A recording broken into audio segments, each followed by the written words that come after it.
Hi, this is Russell Glasser, host of The Atheist Experience. You know, The Atheist Experience is made possible by volunteers and the generous support of viewers like you. If the promotion of positive atheist culture and separation of church and state are values that you hold, please consider contributing by becoming an ACA member or visiting our product page at evolvefish.com under the Partner tab. Thank you.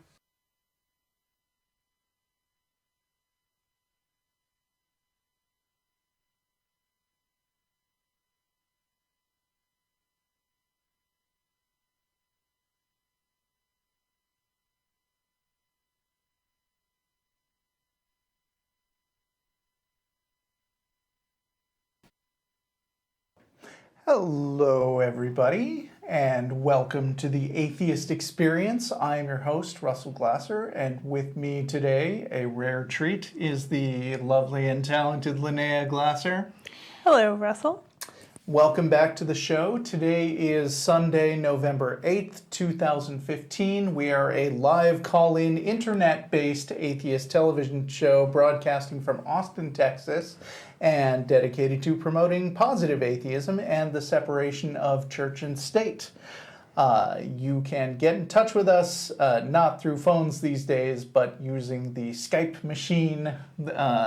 You should add The Atheist Experience as your friend and let them know that you would like to be a caller, and they will then Skype out to you.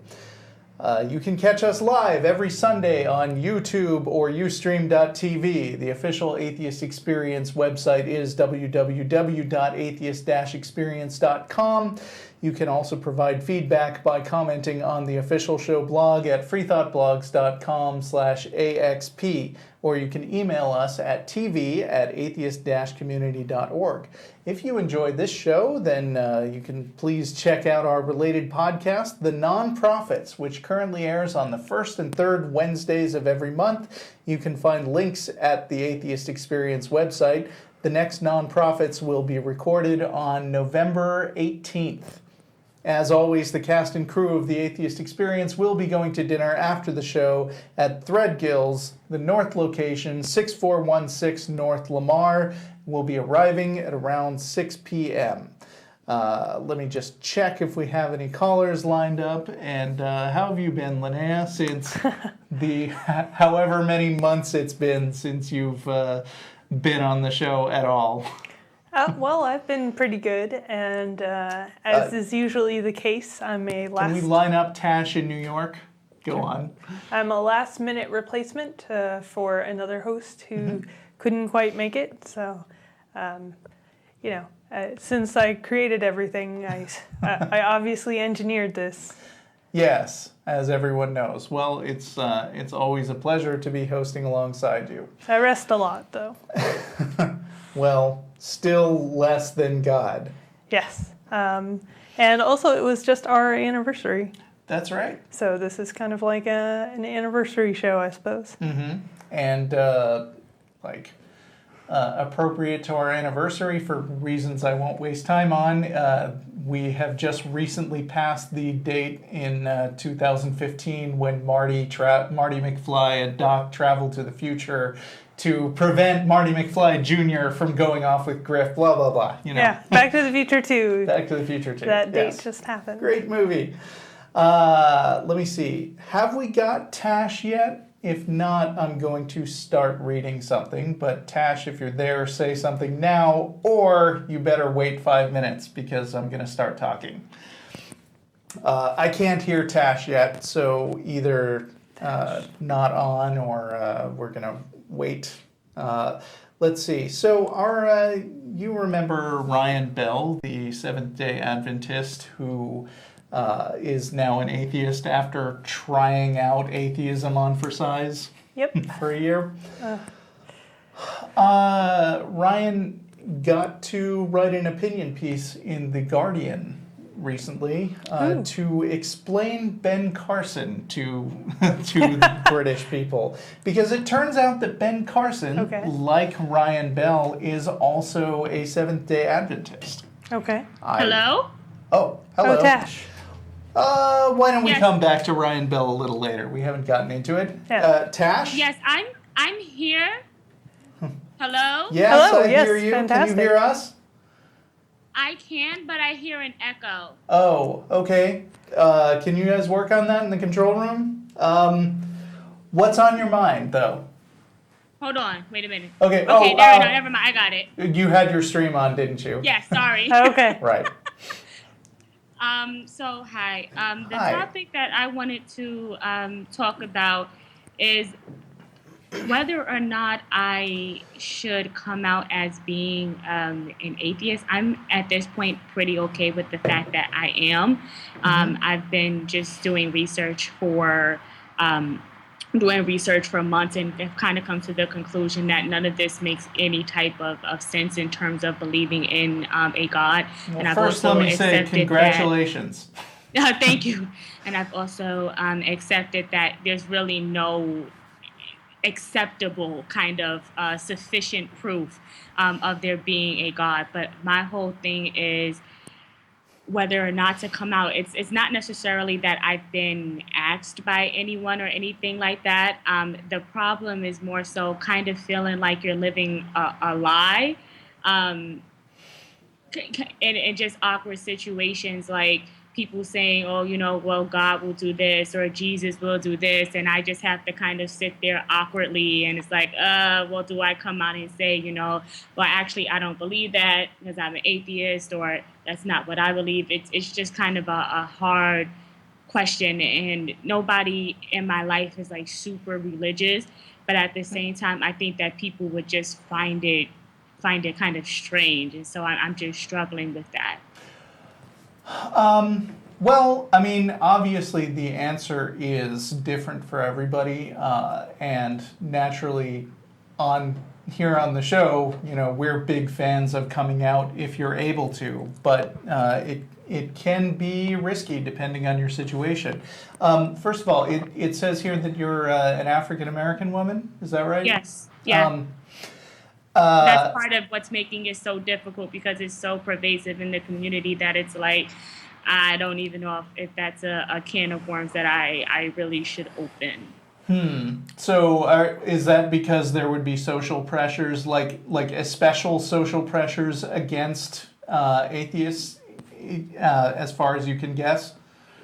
Yes, because it's everywhere. Like I've heard the research about, everywhere within the African American community. I mean, you have people who have never even opened the Bible or read any of it, don't go to church, but will argue with you up and down that, you're an atheist, that you're going to hell, is whatever. And it's like, you don't even know what the Bible or any religious text for that matter is even saying about hell. So how can you tell me where it is that you think that I'm going? Yeah. Did you used to be a churchgoer? Kind of. I just really kind of liked the church that I was going to, but I wasn't like a lot of people that I know in the Black community. I was, I have a family that believed in God, but it wasn't necessarily religious. Didn't go to church, or anything like that. I kind of started going a few years ago when I was at a kind of an interesting place in my life. It wasn't that I didn't believe at that time. I did believe, I just didn't go to church. So I have kind of, I was going kind of off and on for a while, and then I started going regularly. And I just felt like it was a time in my life for me to really try to figure out whether I really believe this, because as it's been discussed on the show, I believed it, but there were parts of religion and believing in God that never made sense to me. Sure. I just kind of suppressed them, and then I got to a point where I was like, I just can't suppress this anymore. Right. Like it just doesn't make any sense. And that was the catalyst of the research that I began doing a couple of months ago, which ultimately led me to atheism. But I kind of feel like I'm living a lie. And like I said, nobody is particularly pressuring anything on me, but I feel like once I come out, like that's going to be it, or people are going to think that I'm strange or weird for not believing. And but I don't want to. I just am struggling with feeling like it's living a lie and being in that awkward situation. Lynnea, do you have something to say? Yeah, so that definitely sounds like a tough situation, and it's a situation that a lot of non-believers have been in their lives, and there's a very good likelihood that other people are also feeling that same way, and it definitely helps to see someone else be brave and kind of take that first step and talk about it and be open about it, and you can be in that place to help inspire other people to be more honest with themselves or to self-examine. And gonna be honest, that's a tough place to go, to be the trendsetter and lead and kind of be that example, because you're also going to get a lot of pushback from people who are kind of scared of as you said, it's a big part of the community, and so it feels like maybe coming out as atheist or being as an atheist can threaten or maybe damage that community. And so if you do, come out, and this is a choice that's completely up to you, if you feel safe, if you feel comfortable, if you are, just totally up to you. If you do come out, I wouldn't do it as a reaction to something else. So if someone says like, "Oh, God bless you," just kind of let it roll and bring it up on your own, completely separate or completely unrelated to that. Say something like, "Oh, I went to an event," or "I was listening to this atheist speaker," or "I just want you to know, this isn't something that I'm feeling connected with anymore." And just kind of frame it as, this is a personal thing that I'm going through, and it's not related to you, and I'm not trying to pressure you to give up your faith or anything. It'll definitely be perceived by that, by some people, but that's kind of the thing that you get to decide based on how safe you feel, how comfortable you feel, if there's any kind of financial worries that you have, because as you said, you do want to feel like people like you for who you are, and you don't want to have to lie about who you are. And there's a relief that comes with being able to be yourself. Let me add to that. So on the positive side, my sales pitch for people coming out as atheists is basically that, as I'm sure you're aware, atheists get a bad rap, and a lot of that is that people feel free to badmouth them because they don't know any atheists, and so they build up this sort of mythology about how they're bad people, and they at best, they're kind of Spock-like, coldly logical people, and at worst, they are flat-out immoral people who want to sin. And just the more people who are out as atheists, the harder it is for people to avoid the situation where they're like, "Oh, I know Tash, and she's a good person, so maybe what I thought about atheists is wrong." And I would also add that as a woman and a person of color, it is especially good for you to be available and visible, because atheism has this unfortunate tendency to be geared towards white men. Yeah. Not that you need to feel like don't feel need to pressured by that. You need to be like the ambassador or whatever. Right, but there are probably a lot of reasons why it's geared toward white men, and one of them is that being in a generally majority and powerful position in other ways, we can afford to come out in as something specific that is an unpopular point of view, because we don't have additional unfair social stigma attached to us. But it is great and encouraging to see more women and more people of color not only feel comfortable talking about atheism, but becoming involved in their communities. And those are all excellent reasons why I would like to see you come out. Having said that, what Lynnea said still stands. if there are risks for you coming out, and it sounds like you have general worries but not specific concerns about any backlash, but if you feel that you're in danger of anything like losing your job or being cut off financially from someone you depend on, Or then just emotionally. right, yeah, or Yeah. emotionally losing the support of your friends. You can always That's my make new biggest friends. concern. Yeah. Yeah, I'm not concerned about like I'm financially independent. That's like that's not my worry at all. Well, that's but I good. can see how it could be for someone who was in that situation. My thing is kind of what you've already alluded, or not even alluded, what you actually said, which is just coming out and then like people were like, oh, you know, like, oh, I can't, you don't believe in God anymore, like I can't hang out with you. Because even when I did believe in God, I didn't have bad things to say about atheism or atheists. I just thought that it was weird. I was like, how do you believe in nothing? That's strange. And that was Right. and that was the extent of it, because I have friends who are atheists and I'm so liberal that it really doesn't matter. I'm just, don't try to force anything on me. I won't try to force anything on you. It becomes religion and we're cool and that's it. But I know that not everybody is that same way. So I've been kind of like closeted Right. Well, being about it. Like I've been like slowly purposefully retreating. Hello? yeah. No, I was That's sorry, so I was weird. finished. I was saying I just Okay. been purposefully retreating. Yeah. Well, coming out doesn't have to be an all-at-once process. I mean, I think that if you would like to, you could start by thinking about the friends that you have now and think who would likely be the most accepting. And maybe talking to that friend about your change of mind could at least give you a first pass at finding out how people react when you talk to them. I've done also, that actually. Oh, good.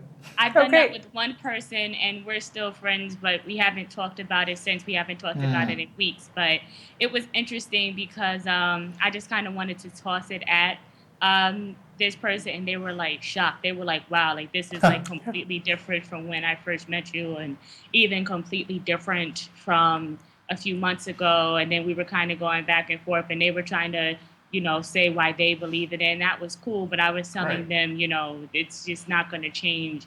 You know, it's not going to change my mind. But even when I was religious, I didn't want anybody to try to change my mind. I'm one of those people, if I change my mind, I'm going to do it myself. But that's Well, just Yeah, and I think that that's actually one of the worries that people kind of have when you tell them that, oh, I'm an atheist, because that immediately forces them, not through any action of your own, but just the way human brains work. It forces them to self-examine. Oh, she's an atheist. Is there something maybe wrong with my religion? And it kind of forces this crisis moment. And I think a good way to kind of soften that blow and not push that internal crisis and just keep it about you and about your identity is to frame it in a way of bringing up these worries to your friends and say, listen, I have something that I'm kind of worried about other people judging me or disliking me, and I want to confide this in you.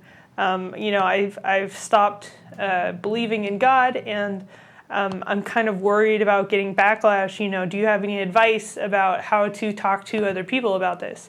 And then that immediately forces them not in a position where they feel like they have to defend their faith, but, oh, how do I help my friend who is in this position? Yeah, and I have another friend who I'm pretty sure she knows, because we were hanging out a couple weeks ago, and she was like, oh, like all I had told her is that I no longer believe in religion. I haven't come out to her about it. And then, like, we were hanging out together the week before last, and she was like, oh, I just prayed in front of you. And I was like, I wonder if she knows that this goes beyond me just not believing in religion, but in me not believing in a God as well. So yeah, but I think I've gotten to that point where I kind of need to. I'm just like kind of dreading it, but a little bit. I have one more suggestion, and then I think we're going to let you go and move on to other callers, if that's okay with you. Yes, that's fine. Thank you. we talk to a lot of people who are in the same situation as you, but they're like something like in the deep South, and are not only worried about their individual friends, but are worried that the entire support structure or the entire social structure of where they live is based around church. You live in New York. New York is notoriously kind of liberal and kind of godless as states go, and New York City in particular. And I don't have the information in front of me, but if I were you, I would also look up atheist social groups and get together with them and see if you enjoy hanging out with them too, because you are not bound to the current set of friends that you have now. I'm sorry, I didn't catch part of that. Are you saying am I try hanging out with individuals who are atheists? I'm saying that you should look up atheist social groups in your organization,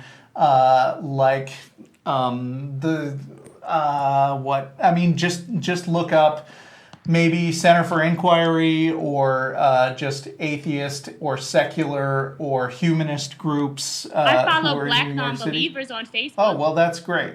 They're really cool. Yeah, we love them. I feel like slowly trying to integrate into it. It's just a matter of But I'm talking also about seeking out in-person meetings with people in your area.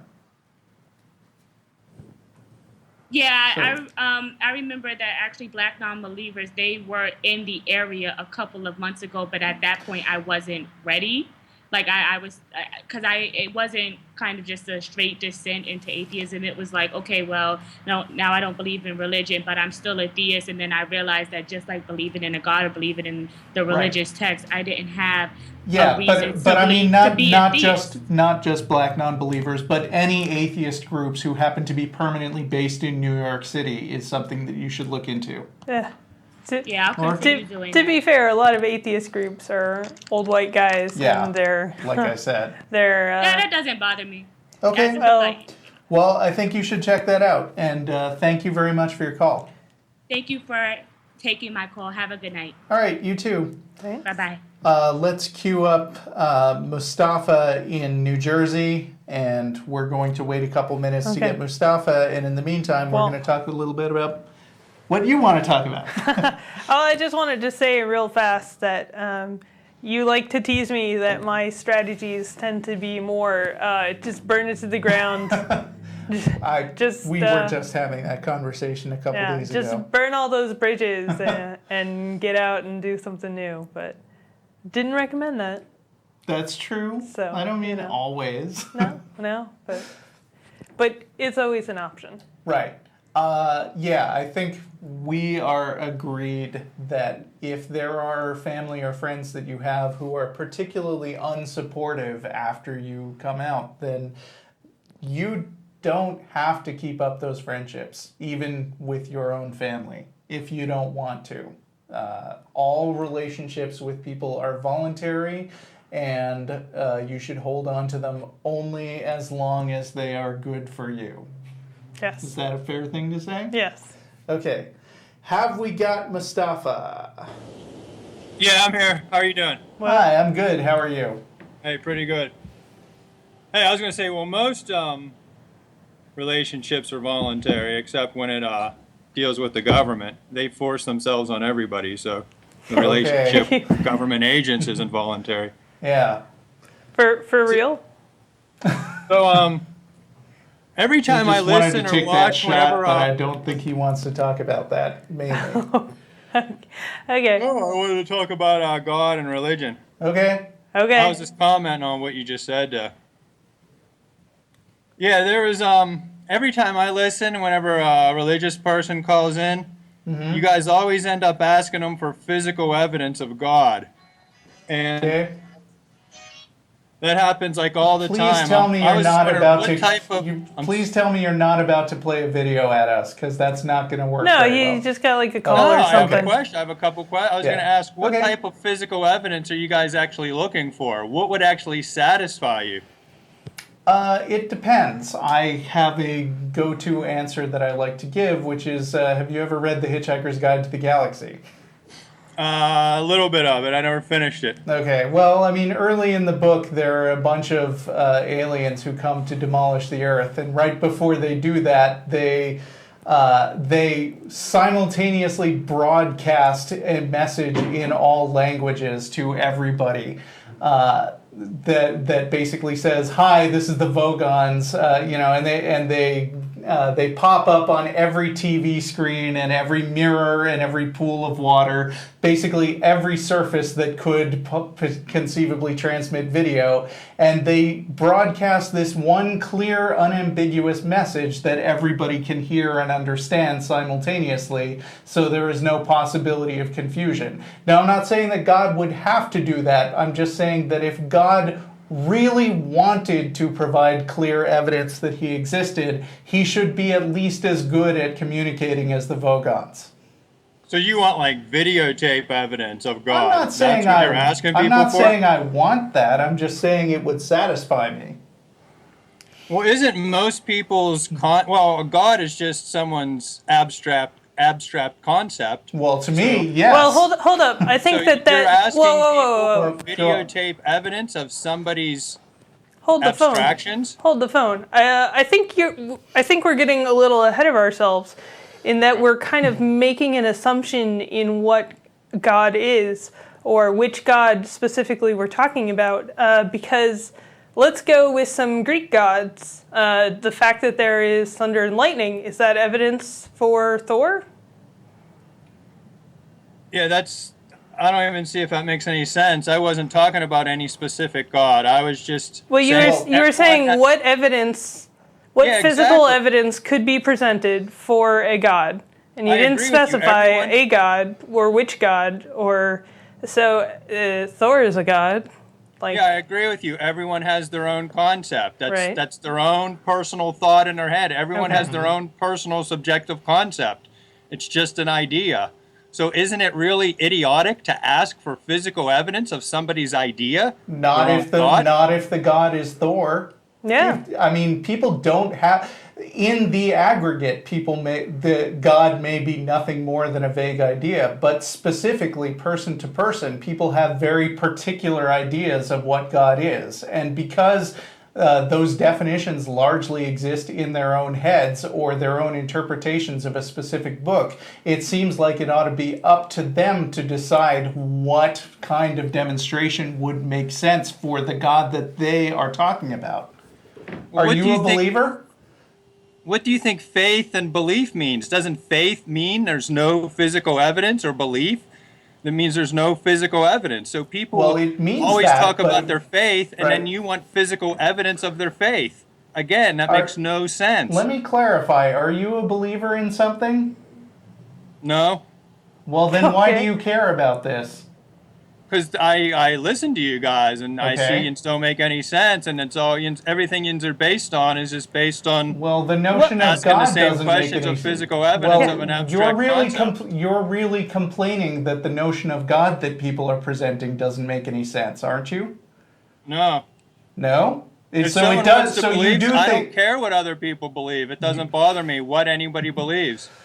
It doesn't bother me what people believe either, but it does bother me that that there are large institutions trying to pressure people into believing the same way and trying to enforce those beliefs through, as you just mentioned, government means that wouldn't be voluntary. Does that? So your issue is with government. It's not with religion. It's with government. No. Don't even say government. So here's the thing, though. When most people, why not? Because it's a tangent. Yeah, it's off topic. Off topic. You brought it up. Yeah, that's what I was saying to Russell. Don't even bring it up. I shouldn't have. Don't even bring it up. So there's no groups forcing people. That you said government. Then who's forcing people? If we're not allowed to say government's forcing people, then who are you talking about? Who's using this force? Did you listen to the last caller? A little bit. Did you hear that she was afraid of being pressured or ostracized by groups because she doesn't have the same belief in this abstract concept that you're talking about? Yeah, I That's thought it the was problem. ridiculous. That's not a government issue. What do you mean it's ridiculous? You're saying her concerns are No ridiculous? one's pressuring me. I don't believe in anything. And Okay, so because pressuring people don't pressure you, you don't care about other people getting pressured, or you deny that Who's that doing happens? the pressuring? All you said was government, and then you said we couldn't talk about government. I was Who's talking doing this about her. pressuring? I was talking about her fear that her friends and family would ostracize her. Do you think that is a legitimate fear on her part? No. No? Wow. So you Why get is to she even you get reacting to to decide what what the personal experience is of other people. Is that what you're telling me?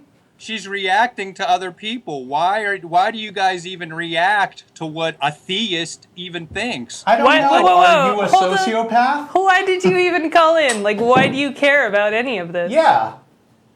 Well, I mean, they're good questions. I just wanted to see. I ask people these questions Right, all the but time. why do you and no one care can what answer other them. people- I thought you guys were educated and could answer my simple questions. Why do you care what if we can answer them or not? Just interesting. Oh, okay. Well, why do you find other people interesting? Oh, I don't know. It's whatever. I find Okay. everything interesting. I read. I educate myself. Okay. So Well, you see. apparently Guys, don't and find I you apparently see don't you guys find the coming off problems as like of mentally ill, you- so I'm concerned. we come off as in mentally ill. Okay. Well, just Well- let's look at the definition of an atheist. The definition of an atheist itself is based on what somebody else believes. It's based on the concept of God, which is somebody else's thought. Your whole identity is based on somebody else's beliefs. Are you an atheist? No, So you believe in God? no. Well, then you're an atheist. Yeah. I'm not reacting to somebody else's beliefs. But you're still an atheist. How? You don't believe in God. Yeah. I don't have an opinion, so how would I know? You'd have to don't tell me have what an exactly opinion? is Then a God. again, You told why me did you before we call? couldn't define God. Yeah. So tell me what your what concept do you of God plan is, and to I'll tell you get if I out of believe or this? not. Yeah, what do you... Go ahead. Yeah. What do you plan to get out of this? Because I mean, you're calling and you say that you kind of care about what we think about it, but also people who care about what other people think Right. It seems to me that on this call Yeah. you're defining your I identity don't by label you're not myself. agreeing with us. Yeah. What's I up don't with that? Are label you mentally myself, ill? I'm not identifying myself based on what you guys believe or don't believe. Yeah. Your whole identity, you're labeling yourself the term atheist. You're labeling yourself that based solely on somebody else's thoughts. I don't have no personal That is labels not for my myself. sole identity. That is one aspect of the things that I like to talk about because it is interesting to me. Do you have a problem with that? Yeah. No, I'm just looking at the definition of atheist itself. What is based the definition on of somebody atheist? else.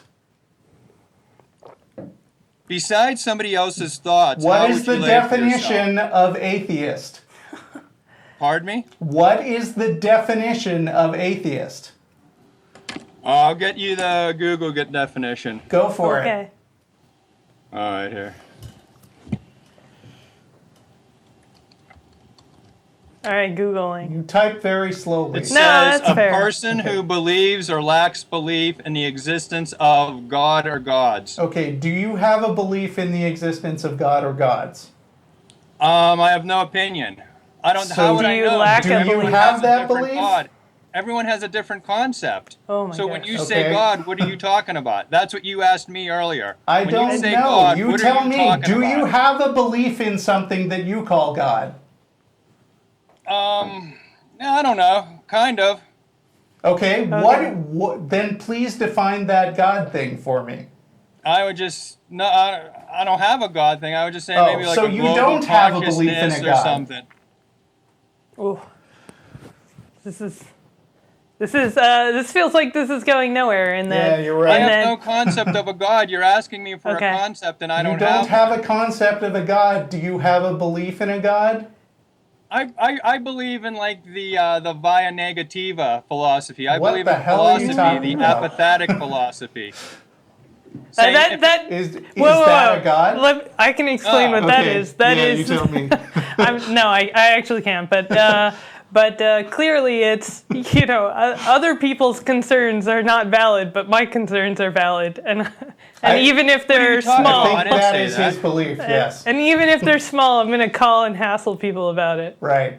That's what you guys do all the time. Every person who calls up, you start asking them for physical evidence of a god. Not every And I asked person. you why, and you guys can't. Now I'm hassling you because I ask, why do you ask for physical evidence of somebody's own personal subjective ideas? So I can up in say their that heads? I would ask for physical evidence because, at least as far as Christianity goes, that is a God that has physical manifestations in the world.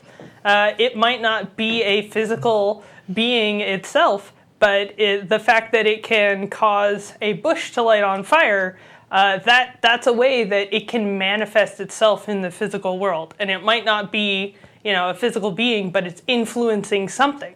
And the fact that it's influencing something means that it's measurable, that it's demonstrable, that it's repeatable, and that's the sort of thing that if a God existed, we would look for that.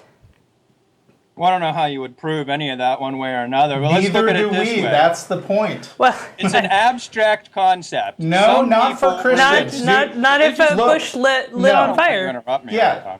Yeah, it is not an abstract concept for people who literally believe the Bible when it says that God appeared speaking through a bush that was on fire that was not Well, if consumed. somebody thinks there's physical aspects, that's called reification. Okay. When you Then is it reif- fair to ask that person whether there's physical evidence?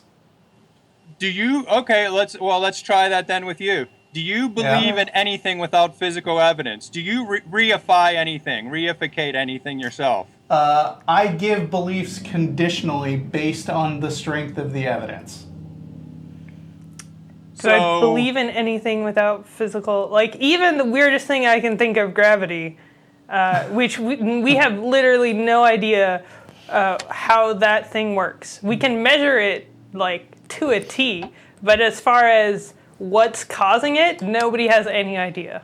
Yeah, nobody knows what it is. You can't But even we can define measure what it. it is. Nobody knows what gravity is. Right, but we can measure it, and it has ridiculously, specific ways that it interacts I mean, with it's the real so world. precise that we can measure the gravitational constant down to a whole lot of decimal places. We just got pictures of Pluto. Right.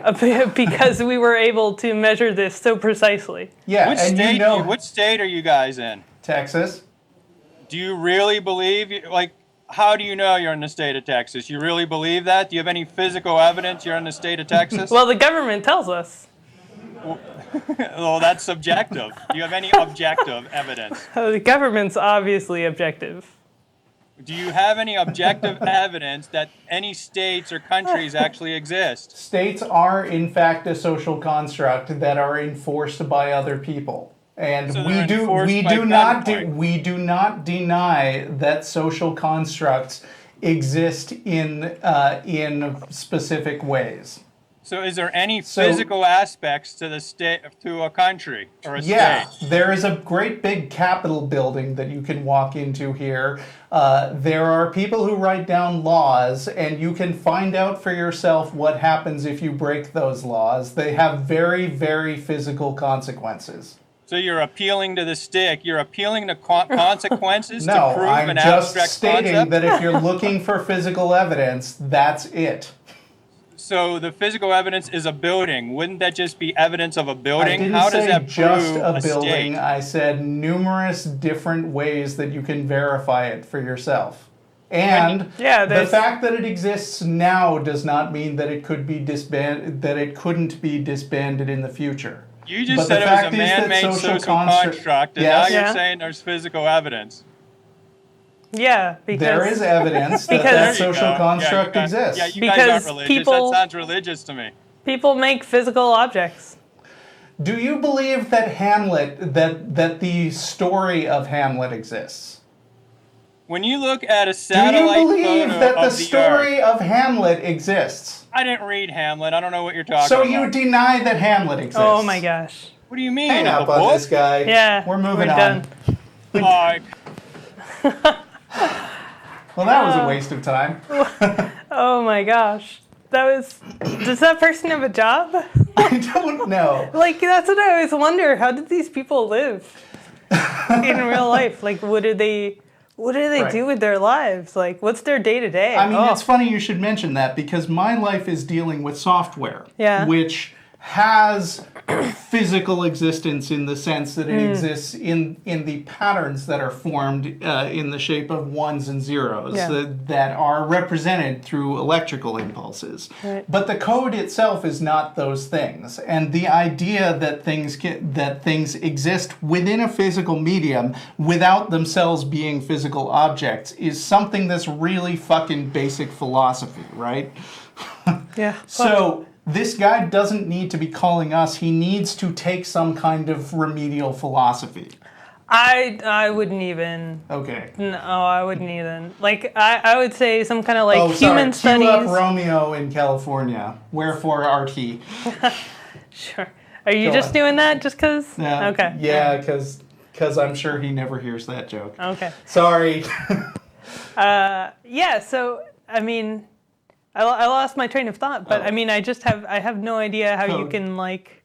Philosophy. Yeah, no, not philosophy, but like a human studies or some kind of like how do humans work. I think that would be a more basic and better introduction with sociology, something like that. Sociology, because denying the fact that societies exist is throwing out large swaths of really well-established peer-reviewed stuff. I mean, this is not in the same category of believing this thing that he refers to as an abstract concept or believing this thing that sets bushes on fire. I gotta say though, I'm okay with the fact that he doesn't consider himself an atheist because if he doesn't want to be in our club, that's fine. Thank goodness. Yeah, good riddance. Yep. Be on your island. We're gonna get more mail from him. Oh, Romeo, are you there? Yeah, I'm here. How's it going? It's going really well. Great. I'm just a bit disappointed. There's absolutely no way I can upstage that last guy. He was comedy Please gold. don't. Yeah, bring it back down comedy to gold. reality. Also, I do hear that joke a lot. Thank you, Russell. I'm sorry. I knew I was going to get it from you. I always I see an unusual name and I'm like, oh, I got a joke. And then you're the one on the line who has to live with that name. So That's I all take right. it back. It's okay. Well, my question today is it's definitely much more history based. And that's I feel like Christianity and pretty much all religions in general get a really bad rap for things that happened in the past, like the Spanish Inquisition and the Crusades. And I feel like people sort of put these situations in a vacuum where they don't happen for any other reason other than religion. And while they do have some influence on a personal level, I feel like things like the Crusades, they didn't happen entirely because the Catholic Church called a call to action to go retake Jerusalem. Sure. They happened for a lot of other reasons. Same with the Spanish Inquisition. The Moroccans had just been kicked out of Spain, you know. Especially in the Middle East, I feel like people have this sort of vision that people lived in a religiously owned dark age that had no science and no culture.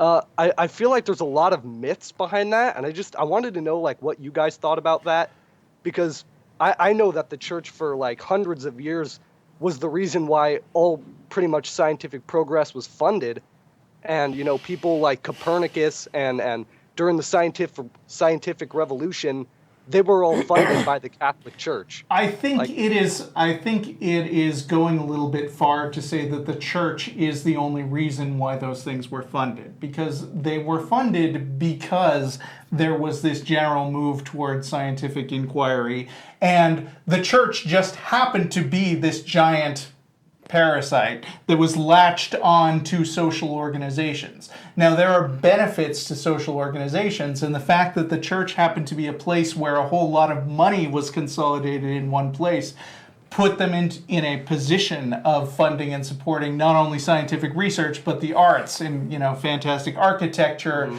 and music and stuff like that. But that doesn't mean that I would credit the church itself with being the driving motive behind those scientific discoveries. Lynnea, would you disagree with what I said? Well, I think there's a lot of different things to touch on, actually. I mean, one thing is that even something terrible or stupid can come up with something good. So China invented porcelain way before Europe, but Europe actually managed to discover porcelain by itself because they had alchemists who were trying to find how to turn lead into gold. And a guy who was researching this just happened to kind of stumble onto, like when I dropped this clay thing that I've been working on into water, it didn't break, and that was cool. And so so they managed to make an advancement from that, which is like great, but maybe if you hadn't been trying to put all your effort into turning lead into gold, we would have come up with that way earlier. We would have had different, better advancements. Like medical stuff or something like that. I will definitely say that it's a myth that the Dark Ages were a time of, anti-science and backsliding, because there were some advancements, and that's definitely great. Yeah, I agree. And that was a positive thing that came out of it. And then finally, back to your original point of saying that a lot of people now kind of point to the Crusades as a negative thing that Christianity did.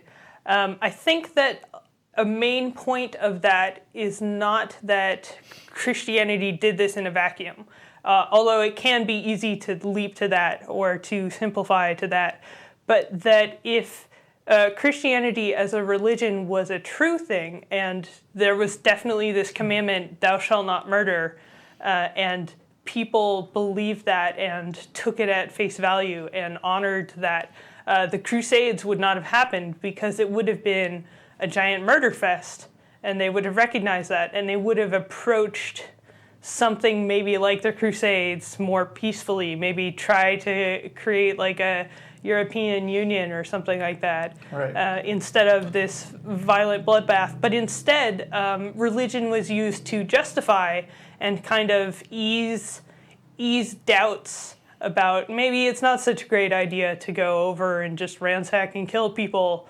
They kind of said, no, this is fine because we're ordained by God, and that kind of helped smooth things over. And so that's kind of the thing that people, I think, should or ideally would be pointing to say, here's what's kind of messed up about the Crusades. And then that actually happened too with kind of Bush's invasion of Iraq, because I was going to bring that up also. All right, well, if you would like, you can talk about it. Well, I was actually going to say first that the attacks of 9/11, 2001, there are a lot of atheists who want to really oversimplify the idea of what caused that, and just say, oh, it was Islam 100%, and and that's the reason why it happened, full stop. But that ignores a lot of genuine social issues in the region about previous bombing campaigns and a lot of social issues that kept people poor and desperate. Now, having said that, on the other side, there are a lot of people who completely dismiss the role of Islam in the 9/11 attacks and say, oh, we should only be looking to these social issues, and we should only think about how the United States mistreated that region or something, and I think both of those extremes miss the point, because you need a combination of social situations combined with fanatical beliefs to completely explain that particular event. And I think that it wouldn't be fair to lay most atrocities from history solely at the feet of religion and dismiss all other causes. But I think it is fair to say that that this religious zeal, where basically I see faith as a way of focusing people on this idea that what they already believe is definitely true and completely backed up by an all-powerful and perfectly good force. And therefore, anything they decide to do, no matter how horrific it may look from the outside, is just and moral. That faith in itself is a problem, which can spark things that are already volatile in that way. I totally agree with you guys on pretty much everything you just said. I'm definitely not a revisionist historian in the idea that I think the church only did good or that it had nothing to do with the Crusades. But I guess my question is really, I feel like people underestimate humanity's skill at justifying their want to kill a bunch of people for their own gain. Oh no, I think there are lots of reasons. The Crusades were going to happen whether or not Christianity. I don't know that existed. you can prove that. I feel like it's, you can't really point to it as this force of good or this force of evil in this historical context. I'm like, if you look at the church at its fundamental in its fundamental like basics at the time period, especially during like the Enlightenment and the shit, I forgot the term. Renaissance? The Reformation, okay. I guess. If you look at it back then, it's very human in all of its flaws. Of course. You have indulgences with greed. I mean, we've already had gay poets. I don't know if I agree with you. I don't know if I agree with you that if you removed religion from the picture, that you would definitely still have had the Crusades. Might have been, but I don't think there's any way to test that hypothesis. Yeah. Well, I'm just saying a lot of things within the Crusades happened regardless of Christianity or not. Look at the Venetians' attack on Constantinople. They basically slaughtered just a bunch of Christians anyway, just for money. It really, I feel like it has a lot less to do with it than people really think about. Well, I mean, certainly there's a religious aspect of the church, but there's also a pretty big financial aspect of the church, because you have this system that pools all this money and takes it all it kind of unquestioned, and so that's kind of part of the situation. So if you remove this really powerful figure that has all of this money kind of to burn, I don't know if you could have financed that kind of war. Like maybe if the wealth had been more spread out, that would have made people less, eager to go out and raid and pillage. What I'm saying though is I feel like people kind of don't think of it as we would have found another way to go and stop these people from claiming a land that was ours. Because the reason, the Crusades happened because Jerusalem got taken over by the Turks, basically, the Turkomans. We would have gone in there to fight them anyway. Church was just used as a calling card for the common people. I usually look at it on a much more personal level for why people went over there to fight for themselves. It was definitely Christian. How can you have a personal level that doesn't include these large, sweeping beliefs that people have about the nature of the way the universe works? I mean, I don't deny that it is personal, but I don't think you can discount the amount of influence that big an idea has on people. Yeah, I agree with you guys with that. And I'm saying even if it wasn't a personal thing, like the fact that there was this income disparity, which was partially perpetuated by the church, certainly didn't help. Didn't give people options, Yeah, there's all kinds of ways that religions can get tangled up in other like social and economic issues, like a lot of the history of the persecution of the Jews at that time was basically based around the fact that Jews were not allowed to hold certain jobs that in a lot of parts of Europe that the Christians supported, and that's why they wound up being things like moneylenders, because those jobs were distasteful according to the doctrines of Christianity. I'm just saying that is one of the ways in which the idea of religion as sort of an identifying tribal thing is wrapped up in the way that socioeconomic status shakes out in the end. Mm-hmm. I agree with you guys.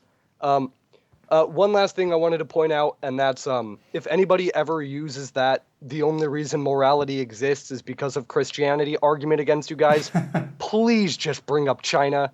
Please. Just I do. I have. the most advanced country for hundreds of years, and Christianity came there very late. Yeah, So there are records of specific laws which I've read before in some of my talks, or if I have, I think I might have written them in and then deleted them because they were too much of a tangent. But there are plenty of laws against killing and stealing in ancient China that predate the Ten Commandments by, I forget, hundreds or thousands of years. And that's why they got porcelain earlier. That is true.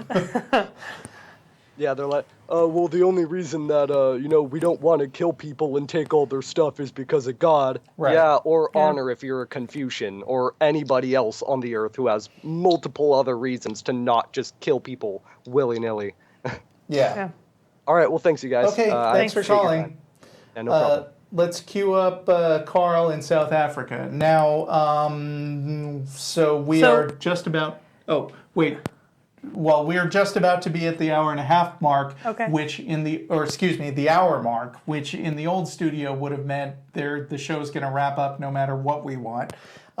Here it means let's stop taking new callers and just get to the last 3 callers on the list, however long that takes, if that's okay with you. Okay, sure. What were you going to say? No, I forgot. I keep doing that. Yeah. Gosh. So something else I wanted to say was that, kind of if you're in this position where you do believe you're being favored by God, you kind of have this image of, well, shouldn't there be some manifestation of that favor? Like, shouldn't I be extra wealthy? Or shouldn't I have better health or more stuff or anything like that? And it's kind of disappointing, I would think, when you're not actually doing that great, but you're supposed to be, God's favorite and you're doing everything right. So I think that there's kind of this justification that goes on of, well, how do I get my favored stuff? How do I get the stuff that I'm entitled to? Oh, I got to take it from the heathens. So that certainly doesn't help, I don't think. That idea of they don't deserve it, but I do because I'm supposed to be the favored one, and God's too busy to sort it out, so I'll just do it myself. Right. Karl, are you there? Karl. Hello, Karl. Definitely hear static. I hear static too. I hope Karl isn't away from his computer or something. So Ryan Bell wrote this thing. Karl, just chime on in whenever you feel like it. Yeah, hello. Can you hear me? Okay, we will never get to that. We're never going to you get hear to me? Ryan Karl. Bell. Okay. What's up? Hi, how are you? Good. Great. How are you? Does this work? Yes. Yeah. I hear you. No. You have the stream Does this work? running. Yeah, and close the that's- stream. Yeah. Oh, hello? Okay, we will never get to that. We're going to hear echoes of Okay. ourselves Yep. until you turn off your stream Hi, on your computer. I think my speech is quite delayed. Yeah, Yes. because you are still running the show while you're trying to talk to us on Skype. Close that window. Yeah, just listen to us. Is that working? Can you hear us now? Hello? Hello, can you hear me now? Yes, Yes. I can hear you now. Have you closed the stream? Certainly sounds like I'm not sure we this closed is the going to stream. work. I think what I'm going to have to say is, Karl, take a couple of minutes and lay out what you've got to say, and then we will answer it and move on while you're off the air. How's that? Well, I don't think he can hear us, I don't know. is the problem. We can hear him, but he can't hear us, so he thinks that there's a connection problem. Yeah. Well, Does it? put Karl back on hold. I'm sorry. Sorry, Karl. And let's move on to Zach in Michigan. Am I? And let's see. We will try to give Karl another shot before the show ends. So let's see. Ryan Bell is writing, with Ben Carson's surge in the Republican race for the White House, the world is suddenly fascinated by Seventh-day Adventists. A small American-born sect of Christianity that arose in New England in the early 1800s, my former church teaches that the United States will play a key role in the Earth's final events, with its government destined to conspire with the Catholic Church and other apostates to bring about the demise of the planet and the return of Jesus to set up God's eternal kingdom here.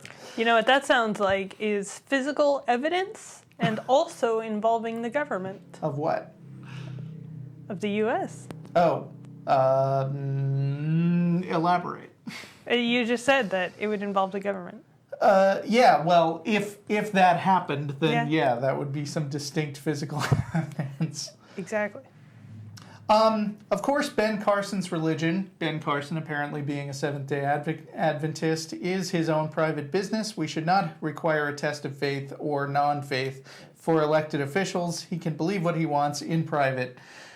Because of their minority position as observers of the Jewish Sabbath, the Adventist Church has from its beginnings staunchly defended the wall of separation between church and state. But as with any religious group, the Adventist Church has changed drastically in the past 150 years. Its theology has grown with the times and changed to meet new challenges. There is also no monolithic Seventh-day Adventism. There are strong fundamentalists who think that no one besides Adventists are safe from the judgment. Anyway, this goes on for a while, and I like Ryan, so if you're interested, check out The Guardian, and the title of the article is Seventh-day Adventists Put Faith Over Science and Reason. And let's see if we've got Zach on the line. Yeah, can you hear me? Yeah. Yeah? Awesome. How's it going? Yeah, well, I'm doing good. How are you guys? Great. Good? Well, the reason that I'm calling is I was raised Baptist, very fundamentalist. My mom's side of the family was Catholic, not terribly religious, not really practicing. My dad's side of the family, however, very much fundamentalist, very much Baptist. And I kind of remember being a skeptic, ever since the time I was 8 or 9 and kind of told this, story of redemption and, walked down the Romans road, and I didn't really believe it. And later I came to just leave the Baptist church completely. Which was kind of hard to do because I was really deeply involved. I was a pianist at the church. My uncle was a choir director. So my family very much involved in the church. So now that I am an atheist, I'm kind of in the position where my family doesn't really know that I'm an atheist. And I also happen to be gay. And Okay. I'm kind of the mindset that, especially with, coming out as gay, that you don't really have to be out to everybody. I know your co-host, Matt Dillahunty, is very much of the opinion that, if you're an atheist and you can be out and you could do so without having negative ramifications or any bad consequences, that you should do so. And I don't really think that I would ever have any of those negative ramifications from my dad's side of the family, particularly with my grandmother, because she happens to be, especially devout. But I don't really want to, or rather, I don't know if it would be fair if I came out, because I don't want her to spend the rest of her life thinking I was going to hell. So it's kind of the struggle that I'm in right now with, trying to be who I am and be genuine and just open with who I am, but not wanting to kind of create these worries and these fears that she's going to have constantly, that I'm going to, be burning in hell. So Yeah. That's kind of where I'm at right now. It's interesting. When I hear something like this, I always think of this as a really good example of Christian privilege. Because, let's face it, atheists are always the ones in the position of saying, should I hide the things that I really believe out of fear that I would hurt the feelings of somebody who has a mainstream belief? You never hear a Christian grandson say, I really don't want to tell my atheist grandmother that that I believe in God because it would make her feel bad. Like, Christians have this huge social support structure that makes it no problem at all to openly say that they're Christians, no matter how much bullshit movies like God's Not Dead would like you to think otherwise. Right? Well, here's the thing about God's Not Dead kind of movies and stories, actually, is that I'm not sure about this, but I highly suspect that if you did come out to your grandma, she would actually rationalize how you're an exception to the rule. Because, if you were to say, hey, I'm an atheist, and then follow it up with, would you send me to hell? She would say no. I mean, I'm just guessing, but that's what I guess her answer would be. So I believe what she would do to kind of rationalize it and make it make sense for her in her head, because she cares about you and you're a person that she likes, and she would imagine going to heaven and getting rewarded, is that she'll believe that that God will have maybe some kind of pity on you, that you were a believer for a long time, maybe you were baptized and saved then, and then you'll get back to it, or maybe you'll on your deathbed, you'll kind of think about it, and God will send an angel and will bring you back into the fold, and part of the difficulty as well is, like I said, the level of involvement that I had in the church, because I was a pianist for so long in the church. Like I said, my uncle is, the music director, it still is. And all these years, kind of going along with, the charade, and even though I wasn't a believer, I feel like there's this, once saved, always saved. He used to believe, so maybe there would be that consolation. But it's definitely an interesting question, and I've found actually recently we had a family reunion, and I got together with my cousin who was also raised, with the same, background, very Baptist and fundamentalist. And we got together and found out that we're both atheists. I found out that my uncle was also an atheist. So, we're all kind of in this position where, it's been taboo. And my uncle has kind of been more out about it. And more vocal about it. And he's kind of, not necessarily been completely shunned, but it's put a rift between, their relationship. Well, it sounds like your uncle is a potential ally then. Oh yeah, definitely. And I've really been interested, especially since I've become, I don't want to say a militant atheist, but I've sort of had that adjustment period where I know what my beliefs are. I know, or rather what my lack of beliefs are. And I'm comfortable with my atheism now. And so I've kind of been reaching out, also recently starting a group for free thinkers and secular humanists as well, just to kind of like get a sense of community, because like you said before, the religious people do have that. I mean, and I think a big part of her religiosity is just the fact that she went through a lot when she was just her whole life. I mean, she had a young son who got brain cancer and ended up passing away, and just she's faced a lot of just really trying circumstances and situations. And so I feel like for her, her belief really kind of rests on what Freud calls, wish fulfillment. She wants to believe that, one day if she's good and she believes in God, that she's going to be reunited with her son. And, there's a, big element of the wish to that. Let me just toss something out there. You being out as an atheist doesn't necessarily have to involve a direct heart-to-heart conversation where you open up and say, "Oh, Grandma, hope you're sitting down. Brace yourself. I'm an atheist." In fact, unless you think that you personally would get something out of having that conversation, there's no particular reason to make a big deal of it like that. That said, your fears of how your grandmother will feel should not prevent you from being open and honest with anybody else in your life that you feel you can talk to.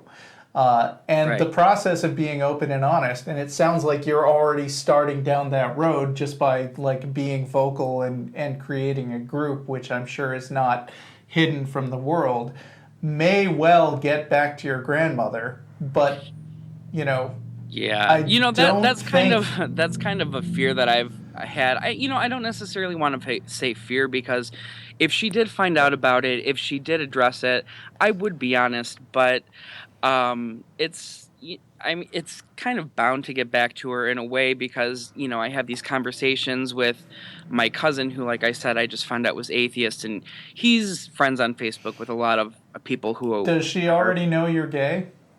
No, that's also something too. So it's like, it would kind of be like, a double whammy, like, oh, by the way, I'm atheist, oh, and I'm gay. And I don't want also to turn into a thing where, it becomes like, oh, well, maybe you just have kind of turned against the church because of their stance on that.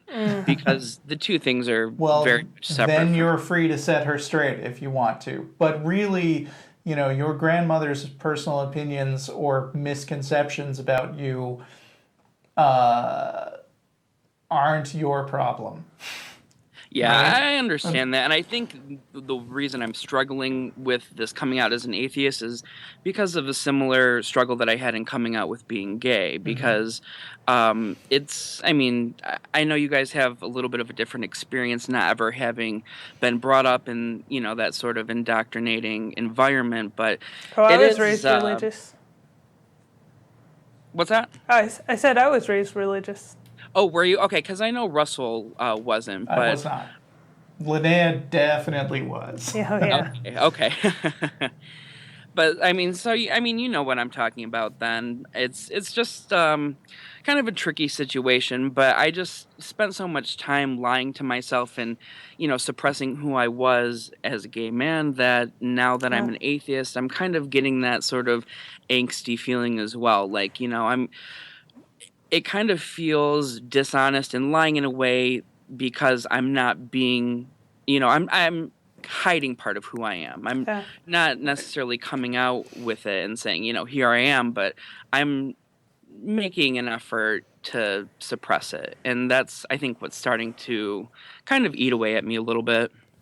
Well, it sounds like, you're the person who's in the best position to kind of figure out what needs to happen next and where you want to go with this. And it sounds like you're kind of wrestling through it and trying to talk yourself into doing the thing that you want to do, but it's also kind of hard to do. So right. We give you full permission to do the thing that you want to do. Yeah. Well, very good, very good. Well, thanks for taking my call, guys. I definitely appreciate it, and can't say enough good things about the Atheist Experience. It's definitely been helpful for me. So okay, great. Nice talking to you. Thanks, guys. All right, we're gonna queue up. All right, let's give Karl in South Africa another shot. Okay. And in the meantime, I'd just like to, okay, so I hate to admit that I'm actually looking because now I'm going to get scolded, but... oh, no. Guys in the control room, could you check the chat and make sure that maybe there's not somebody that needs to be kicked if necessary? Oh, no. And that's all I'll say about that. They're taking advantage of the lack of banhammers, because yeah, there will be so much retribution next week. Right. We shall rain fury down upon you. Karl, can you hear us this time? Karl. Nope. Well, that's disappointing. Yep, more static. Sorry, Karl. Karl's out. We're gonna have to hang up for him. Send him our regrets, please. And we're gonna queue up Jason in Toronto, and Jason is going to be the last one on the line today. So, with that in mind, More like Karl's bad. oh, I don't even know. it was a good effort. Right. So, any more thoughts? Well, yeah. what's going So on? it's You kind wanna of funny plug something? because because like we don't have restrictions from the TV studio anymore. so I guess I could talk a little bit about that. Sure. I'm a game designer. I'm working on some stuff. You can check out the things I have made at maderealstories.com, and they're all kind of text-based adventure stuff, or choose-your-own-adventure stuff. And I've got some exciting stuff lined up. Award-winning text-based stuff. Award-winning, first For place, best story, best game. Yep. So check it out. And I got a Cthulhu story coming out this month. So that'll be exciting stuff. Yeah, in some kind of anthology, Yep. right? What's it called? Cthulhu Lies Dreaming. Yeah. So Keep an eye out for that. should if you're be interested. later this month. Or if you're listening to it later, it's out. Yeah. So, and I guess while we're plugging things, I should mention that next Monday, not tomorrow, but Monday, November 16th, I will be speaking to a student group at Baylor University. So Okay. they're up in Waco. It's about an hour and a half north of Austin. If you're in that area, Waco is kind of one of the godforsaken parts of Texas, so to speak. So if you'd like to come and hang out with a bunch of unbelieving students and moi, you are welcome to come Monday at 7:30. So look for Baylor SSA on Facebook and try to get in touch with them. They are not officially recognized by the university because Baylor is a religious school, but they exist anyway. And I'm going to say that regardless of the lack of physical evidence for this social organization's existence. Jason, last call. Hi. Hi. I hope I don't have any feedback. I hope so too. Make sure your stream is not running. No, we're all good. Okay. Cool. What's up? Hi, great to be on the show. Just been watching your channel just recently, but I love what you guys are doing, and Thanks. I'm really glad to be a part of it. Welcome. Awesome. Thank you. So my concern is I have a few religious friends. One of them is a Muslim. The other one is a Christian. I'm finding that my Muslim friend is a little bit more understanding about my personal views on religion, whereas the Christian is very one-sided, sort of a one-sided mirror where only see what they want to see, but not actually see the other half. One particular view was from my Muslim friend. He made a post on Facebook a few weeks ago about how I think it was one particular country somewhere in the East, I think it was in Europe, about how burqas are being considered a bad thing, how people are being arrested for wearing burqas. And they're doing that in Australia, I know that.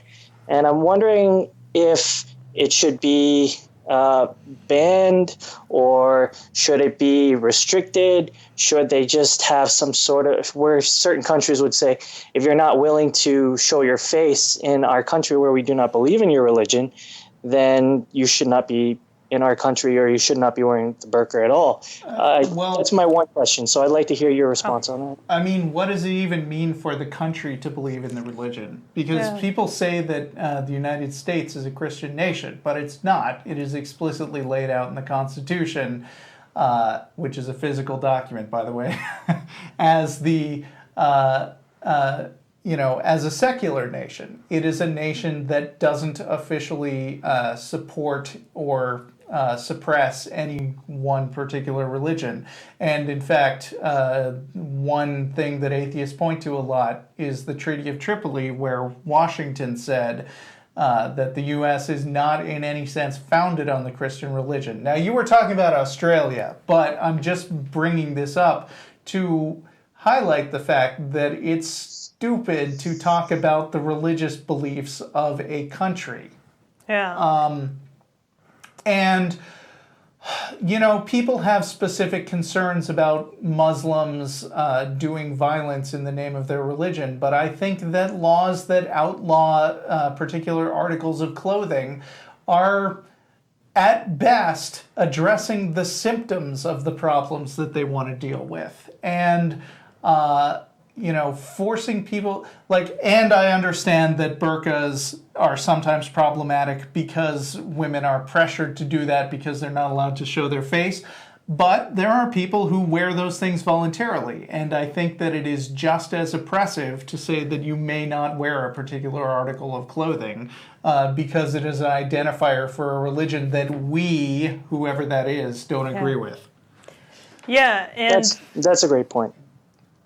Sorry, go ahead, Leanne. Yeah, it's definitely the case. I mean, even if wearing a burqa was an oppression thing, and outlawing it means that you're kind of shoving women back into their houses and not allowing them to leave because suddenly they don't have options. And so it's kind of this thing where it's like taking things away. And I mean, I would say in most cases, you don't really need to see other people's faces. I mean, I get by with seeing almost nobody's genitals. And I think my day goes about just fine, it would be weird for any of the three of us, I would imagine, to have to go to a country where you were just suspect to random inspections. That would feel really invasive, and we wouldn't feel comfortable going around a country where the law was just wear no clothes. That would just be ridiculous. And I think the fact that these laws are kind of popping up is more of kind of a fear thing. It's more of fear of the foreigners and the others kind of coming in, and this is a pushback against no foreigners, no others. We just want it to be white and Christian. And even if we're atheists, we still celebrate Christmas. So we have these kind of Christian roots, but we don't really consider ourselves Christian, So it's kind of still endorsing this Christianity stuff, even if it's an atheism thing. Because an atheist would be fine with other atheists wearing burqas, but that's just not a thing that happens. Those are really great points, and it actually made me think when I got a response from my friend regarding my comment on it, and I started to think that it's not a crime to wear a burqa. It's pretty much the same as wearing a balaclava during the wintertime. So I started to think you shouldn't ban something simply because it is a religious statement. You should just act on a crime. You cannot act before a crime is committed. There's no crime being committed by wearing a burqa, as you guys are sort of pointing at, that there's no crime to it. So I started to realize, there is no crime to it. And then I, as an atheist, being a free thinker, being a logical thinker, I realized that wearing a burqa is not a bad thing. However, of course, if a society does outlaw burqas, then by definition it is a crime. The question then becomes: is that a just law or not? Right. Well, yeah. Being it's a British colony, Australia. Mm-hmm. Banning burqas is definitely a crime against religion. I don't exactly know what their religious foundations are. I don't think they have any. In the United States, it's interesting. We do say that it is freedom of religion, it's printed on your currency. In God we trust, which means you can believe in any God, be it the Christian God, the Jewish God, the Islamic God, whoever. It's free religion for all. The problem, I think, is its majority, I believe, in Christianity. They're very in your face about it. And which brings me to another thing that I saw on Facebook. Another friend of mine posted a picture of a bomber dropped on a desert nation, and the message said, the answer to an American being beheaded, and it's basically just, mass bombing. I don't believe that this whole eye for an eye thing solves anything. So the answer to a particular group or a group of individuals committing an atrocity is to commit a much larger scale atrocity and execute a whole bunch of people who had nothing to do with that action. Sounds like they need to go on a crusade. Yeah. Sounds great. Which is what I was saying earlier with Bush going to, Bush said that God told him to go attack Iraq and all that stuff.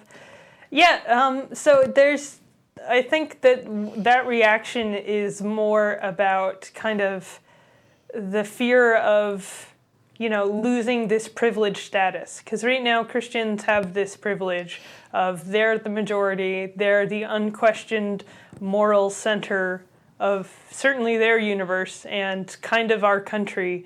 And there's this fear of, they have this idea that someone has to be at the top, and they do not want to give that up. And they're going after Muslim people because there's this threat of, if I don't shove everyone else down, I'm going to get pulled off of the top.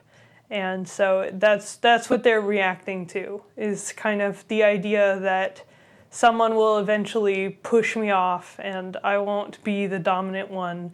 And then maybe if that happens too, my religion isn't true, because wouldn't God have made the true religion the dominant one? So there's a lot tied into it. There's a lot of baggage there.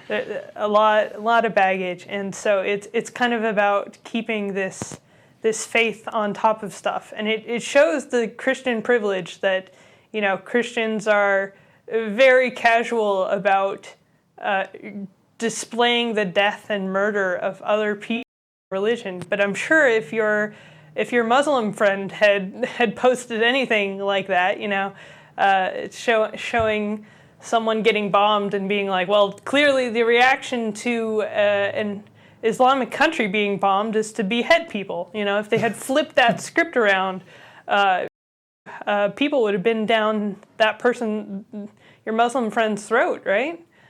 So it definitely shows. They'd be calling the police, no doubt. Oh yeah, calling the police. I mean, literally trying to arrest that guy. I'm sure the NSA would have been all over that. Yeah. So it's definitely kind of stacked up to say that it's unquestioned that Christianity is dominant and can attack and be violent towards other religions, no matter what.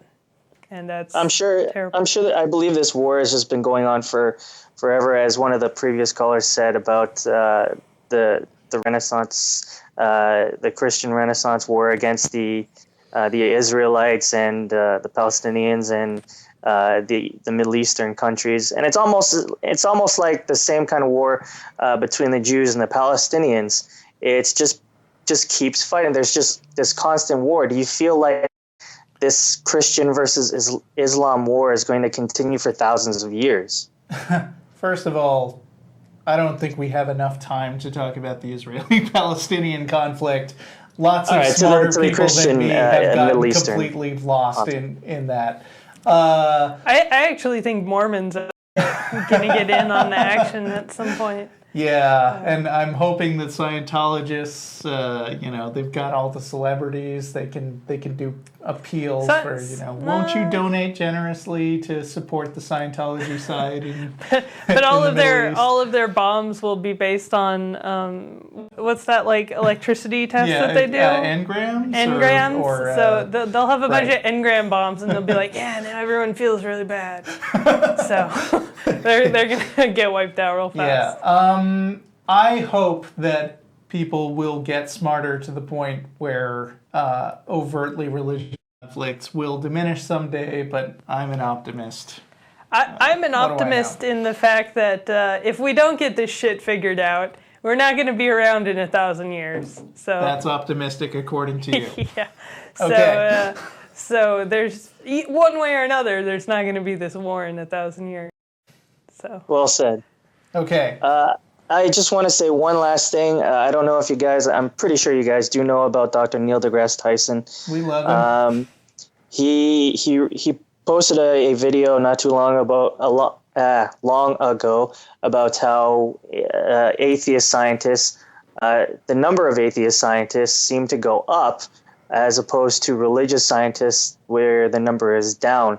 I sent that link to you guys on Skype right now. I hope you guys get a chance to see it, and it'll give you a bit of an opinion on something new. Well, I'm not likely to there. Bear in mind also that Neil deGrasse Tyson specifically avoids being identified as atheist. He made a video once. He says he's agnostic. Yeah. I don't know if I believe him, but he's fine to identify with however he wants. He can identify however he wants. Yeah. Anyway, I believe that's our show, and thank you, Jason, our last caller. Thank you. Thank you, very much. Lynnea, for filling in. Last minute, yeah. Yep. Drove on down. Had a wonderful time as usual hosting with you. I've missed you on the show. Good to be back. Yep. Had fun. And we're all heading for Threadgills north now, and we'll see you later. Thanks for all the cast and crew.